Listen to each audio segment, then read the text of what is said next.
שאפשרויות עשייה בלתי נגמרות. את כל זה אני רוצה לרתום בשבילכם. אני אוהבת את הנופים הנשקפים מהיישוב, את ההתחדשות ביישוב, השילוב בין הוותיק לחדש. זה מאוד משמח אותי. מה אני אוהב במעלה אפרים? שיש פה אנשים מכל הסוגים, ומפגשים שיש רק במקום הזה. אני אוהבת במעלה אפרים את האכפתיות של האנשים אחד מהשני.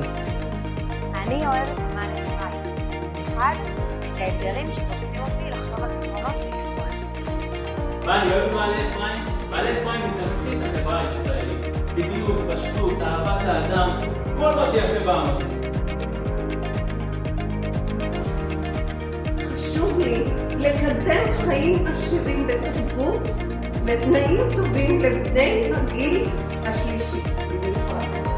גינון וטיפוח בכל מרחבי היישוב. אני רוצה לקדם את השייכות והגאווה של כלל התושבים.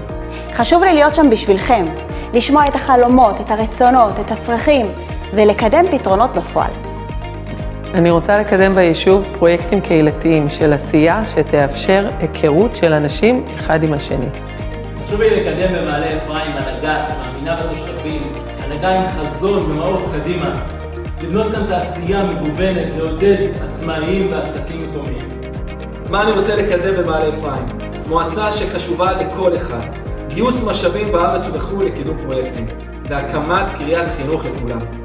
מה אני רוצה לקדם במעלה אפרים? תנופת עשייה בכל התחומים, שירות לתושב, מקומות תעסוקה, תחבורה. מעלה אפרים תהפוך להיות בירת הבקעה.